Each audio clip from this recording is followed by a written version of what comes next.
Social media కార్యకర్తల్ని మీ party గుర్తించడం లేదని ఆరోపణ వస్తుంది. దాని మీద మీ అభిప్రాయం? సోషల్ మీడియా ఆర్గనైజింగ్ ప్రెసిడెంట్ గా ఈ పదవి నాకు ఇచ్చి 2 నెలలు సమయం అయింది.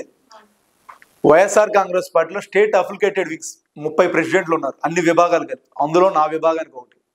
ఏ విభాగానికి ఇవ్వనటువంటి గౌరవం జగన్మోహన్ రెడ్డి గారు మా విభాగానికి ఇవ్వడం జరిగింది.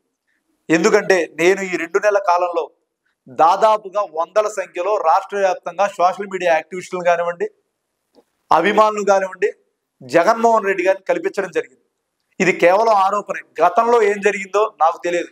నేను వచ్చిన తర్వాత మాత్రం, నాకు ఆ బాధ్యతలు తీసుకున్న తర్వాత మాత్రం జగన్మోహన్ రెడ్డి గారు సోషల్ మీడియాకు సముచిత స్థానం కల్పించడం జరిగింది. అందులో క్రమంగానే ఒక విభాగానికి సంబంధించే దాదాపుగా 2 నెలల్లో వందల సంఖ్యలో సోషల్ మీడియా యాక్టివిస్టులు, అభిమానులు జగన్మోహన్ రెడ్డి గారు కలిశారంటే అది ముమ్మాటికి జగన్మోహన్ రెడ్డి గారు ఏ విధంగా సోషల్ మీడియా మీద అభిమానం వ్యక్తం చేస్తున్నారనేది దీనికే తార్కాణం. అయితే ఎందుకు ఇలాంటి విమర్శలు వస్తున్నాయి? ఈ విమర్శలు కూడా ఎవరో చేయరు. అధికార కూటమి ఐటీడీపీ కొంత లిమిటెడ్గా శాలరీలు ఇచ్చి, వాళ్ళకు ఒక ఆఫీస్ ఇచ్చి పెంచి పోషిస్తా ఇటువంటి ప్రాపగాండాలు చేస్తాయి తప్ప ఇది అవాస్తవం. దీన్ని నిరూపించడానికి నేను ఎప్పుడైనా సిద్ధంగా ఉన్నాను.